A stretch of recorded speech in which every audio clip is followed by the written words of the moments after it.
கள்ளக்குறிச்சி மாவட்டத்தில் புது பேருந்து நிலையத்தை அமைச்சிருக்காங்க. அதை தான் நம்ம பார்க்க வந்துருக்கோம். பாருங்கள், வாங்க உள்ளே போய் அது எப்படி இருக்குன்னு பார்க்கலாம். மக்களே, இப்போது கள்ளக்குறிச்சி என்ட்ரன்ஸில் நம்ம இருக்கோம். கள்ளக்குறிச்சி பஸ் ஸ்டாப்பில் புது பஸ் ஸ்டாப் என்ட்ரன்ஸில் இருக்கோம். முன்னாடி முகப்புலேயே பார்த்தீங்க அப்படின்னா ஒரு கோவில், பிள்ளையார் கோவில் இருக்குது. எல்லாத்துக்கும் முதன்மையான கடவுள் பிள்ளையார் அப்படின்னு சொல்லிட்டு நம்ம முன்னாடி வச்சுருக்கோம்.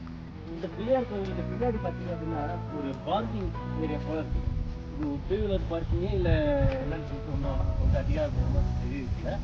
அதனால் தெரிவிச்சுட்டு அதன் பிறகு என்னன்னு சொல்லிட்டு பார்ப்போம். இது அப்படியே சுற்றி பார்த்தீங்க அப்படின்னா ஃபுல்லாக காம்பவுண்டாக தான் கட்டியிருக்காங்க. இந்த பஸ் ஸ்டாண்டுக்கு பின்னாடி சுற்றி காம்பவுண்டாக தான் இருக்குது. முன்னாடி இருந்து பின்னாடி வர ஃபுல்லாகவே காம்பவுண்டாக இருக்குது. இது பார்க்குறதுக்கு ரொம்ப அருமையாக இருக்குது. டைல்ஸ் போட்டிருக்காங்க. அங்கே இங்கே மேலே பாருங்கள், டேங்க்லாம் கொடுத்துருக்காங்க.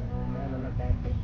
அந்த டேங்க் எதுக்காக அப்படின்னா அங்கே எங்கே ஜென்ஸுக்கு லேடிஸுக்கு வந்து தனியாக பாத்ரூம் கொடுத்துருக்காங்க.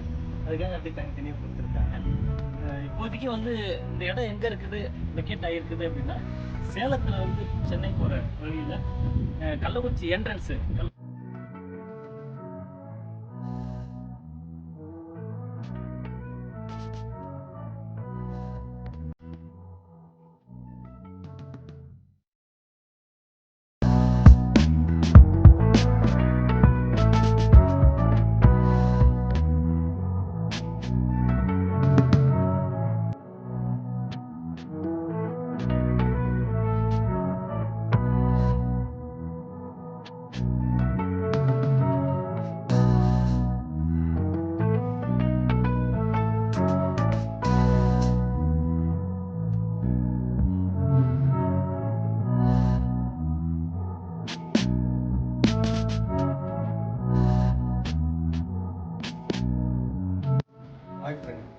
பார்த்தீங்கன்னா வேலை ரொம்ப துரிதமாக நடந்துருக்கு.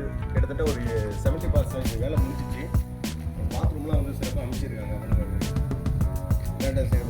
ஜென்ஸுக்கு கேர்ள்ஸுக்கு நல்லா சிறப்பாக பண்ணியிருக்காங்க.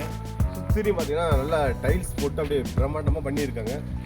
இன்னும் பெருசாக வந்து சொல்லிக்க மாதிரி இல்லைனா கூட ஒரு டீசெண்டான ஒரு பஸ் ஸ்டாப் வந்து கட்டி தந்துருக்காங்க. பார்க்குறதே ரொம்ப அற்புதமாக இருக்குது.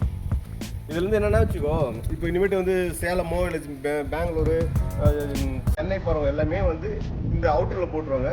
அங்கேருந்து பழைய பேருந்து நிலையத்துலேருந்து புது பேருந்து நிலையத்துக்கு லோக்கல் பஸ் வந்து வரும். அதன் மேலே போகிற மாதிரி வரும்.